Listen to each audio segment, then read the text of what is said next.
Hello, I am Catherine Monson, and I am both the CEO of Fastsigns International and this year also the Chairwoman of the International Franchise Association. It is such an honor to be speaking to you and to be a guest of the Philippine Franchise Association and the Franchise Asia Philippines. Thank you so much for having me here, and I'm glad to be here and talking about franchising resiliency in the post-pandemic world.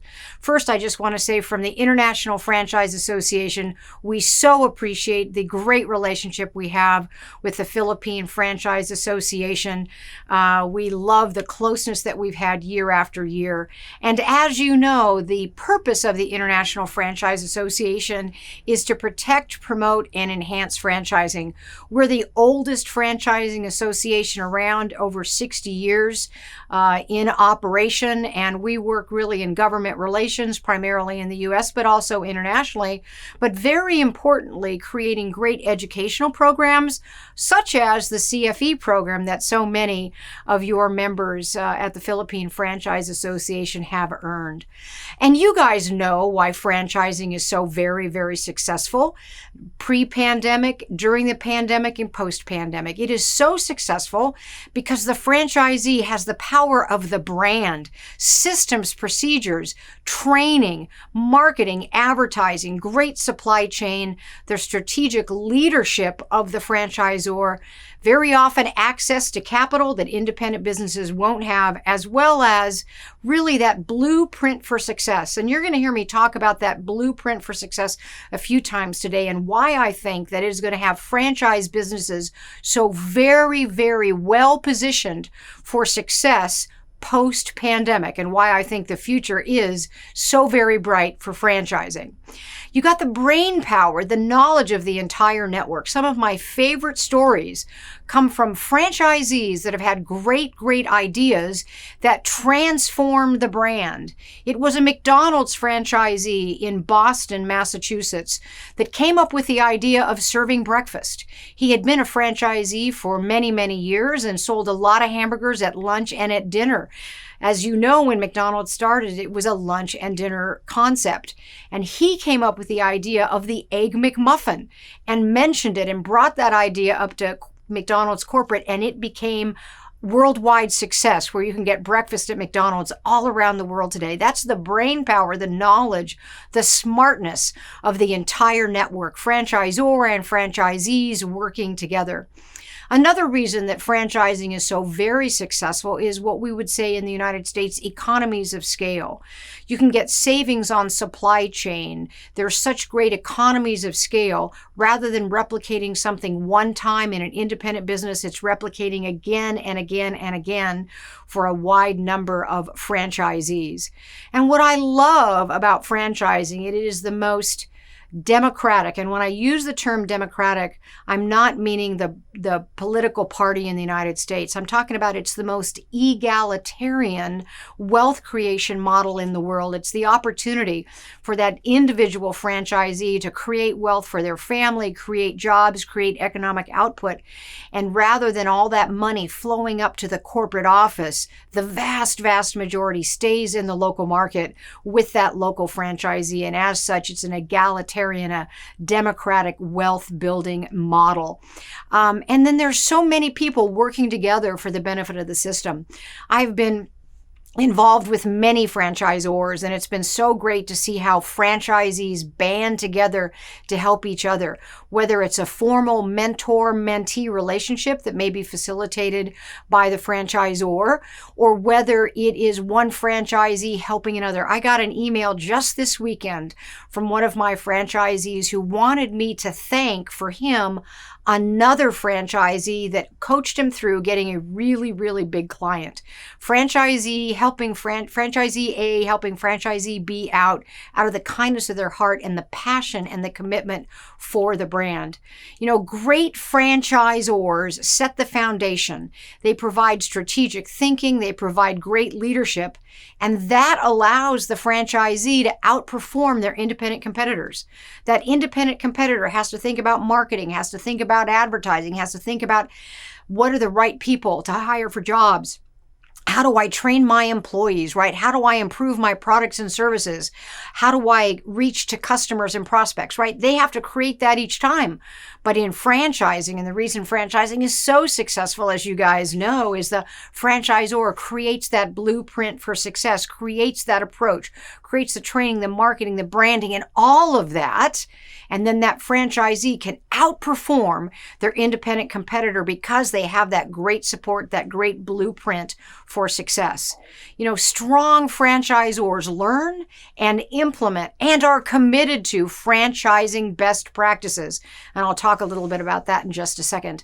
And what I love about franchising is franchisors, even competitive franchisors, openly share best practices with other franchisors. And so that's why franchising is so very, very successful pre-pandemic. And those very same things, those very same reasons are why we have been more successful than independent businesses during the pandemic, and why the future is so very, very bright for franchising. When I talk about franchising excellence or franchising best practices, I think the single most important thing is a real focus on franchisee profitability. Some people like to call that unit level economics. I don't care what you call it, but that focus on franchisee profitability and that blueprint for success helps that franchisee be more profitable. And in a moment, I'm going to show you the success we've had at Fastsigns International in helping improve our franchisee profitability since I joined the company in 2009. I think another point of franchising excellence is the franchisor being committed to learning and implementing franchising best practices, really creating positive franchisee-franchisor relationships. And that takes a lot of work on the part of the franchisor. Yes, you need franchisees that are cooperative in that, but it's really up to the franchisor to create those positive franchisee-franchisor relationships. And then another point of franchising excellence, and has really shown to be critically important during the pandemic, is that continual research, the continual study, and the continual innovation to keep the franchise model current and relevant. What we've seen, at least here in the United States, as well as in Canada and in the UK, where I have direct franchising experience, and what I'm hearing from franchisors all around the world, is because of the pandemic, we had to find ways to have more apps, more online ordering, more curbside delivery, more contactless delivery. And those franchisors that really innovate and look at ways to help their franchisees implement that have been the most successful. And then I believe it's absolutely critical for the franchisor to have high moral character and focus on franchisee success. Because I truly believe when you're focused on franchisee success, the franchisor will be successful because you'll have happy franchisees. So this is, if you will, my Fastsigns International philosophy of franchise support. And we work to be the franchisor of choice. In our industry, we just recently acquired another franchisor called Nerds to Go in the IT support and consulting business, and we plan to grow that using these very same best practices. You'll see that purple arrow at the top. I believe that's the single most important thing, as I mentioned just a minute ago, improving franchisee profitability. Once you've got great margins, great key performance indexes, great KPIs, you can then focus on increasing average unit sales or average location sales, average center sales, depending on the business that you're in. But if you don't have good profitability, increasing sales volume is a really tough way to live for the franchisee. It all comes down to high margins and profitability. And then focusing on increasing the value of the brand. We do that at Fastsigns two ways: great marketing, but we also track the resale multiple for our existing businesses that sell. And we've seen ever increasing resale multiple, which means in the eyes of buyers, potential buyers of existing Fastsigns, they see more value to the brand. Once you've got those good things in place, successfully selling and opening franchises becomes easier because of great validation. And then another part of that key philosophy of ours is increasing franchisee satisfaction. So we see this almost as a flywheel that builds on itself and takes on its own momentum.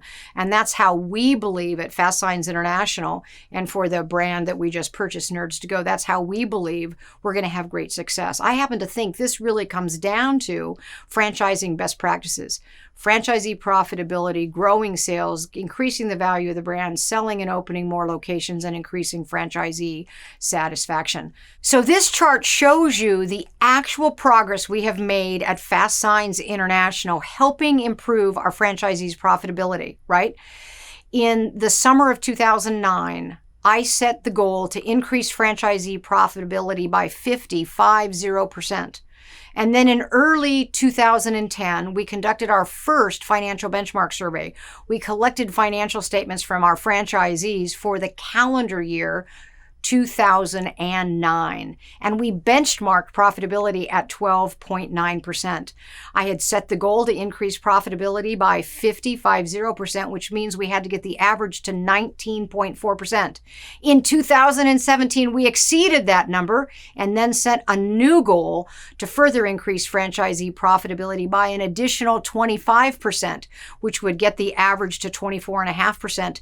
And since we know that our top quartile, the top 25% of our franchisees rated by profitability averages 30.5%, we know that 24.5% is doable. So focusing on franchisee profitability really does pay off. You guys have seen the power of franchising during the pandemic, the adaptability of the franchise model, the way franchisors quickly pivoted, came up with new products and services, the ability to help franchisees through the pandemic, to give great ideas, coaching, counsel. We were teaching our franchisees how to become an essential business, the new products and services to sell. We created many of those products and services. We created the artwork for those products and services, and we taught our franchisees how to get loans and grants from the government. Franchisors assisting franchisees is so critical, and it's why franchising is doing better than independent businesses during this pandemic. Communication is key, and I think particularly in times of trouble, over communication is key. We've been holding weekly Connect with Catherine video conference calls with our franchisees. I've been doing weekly motivational videos. The team has been doing a lot of one-on-one support throughout the pandemic. And what I have seen in many franchise chains is even closer franchisee-franchisor relationships because of the great support that franchisors are giving franchisees during the pandemic. And another great thing about franchising that I have seen in many industries here in the U.S. is competitive brands working together for the betterment of the industry. So here in the massage and spa industry, 3 key competitors got together and created the protocols for safely reopening their businesses. They said, we don't want to compete on safety, let's compete on all other things, but they created that together. I think about the home healthcare franchises. Several of them got together, and again, they said, we don't want to compete on safety.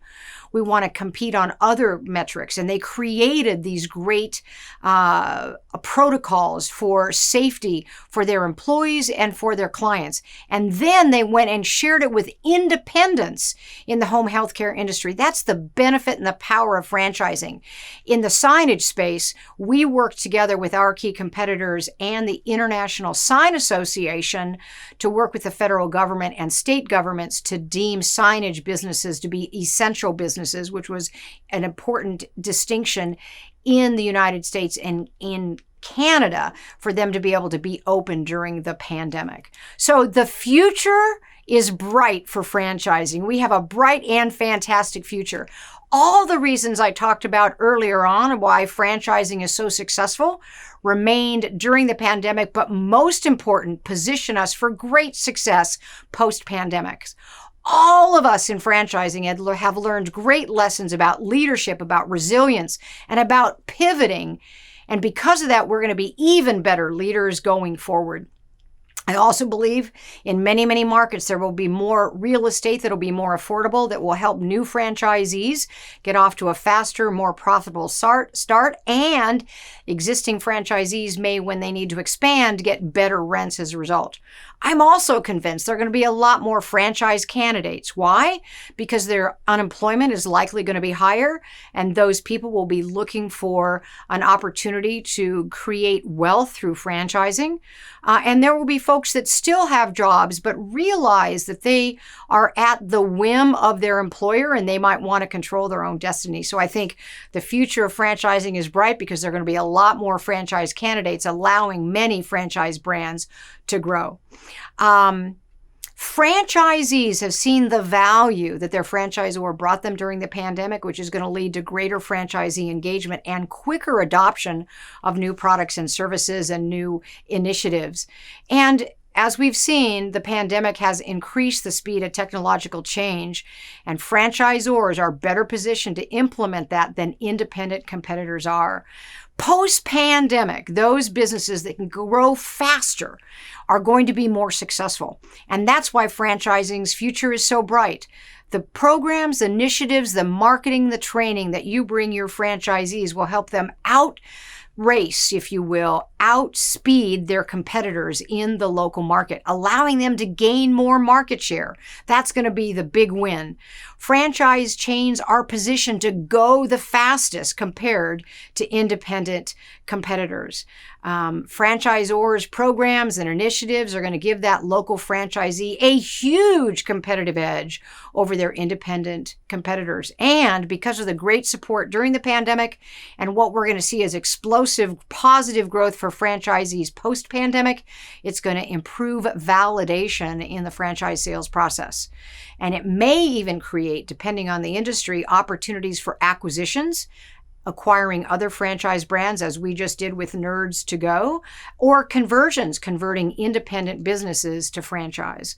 So I truly believe franchising is resilient.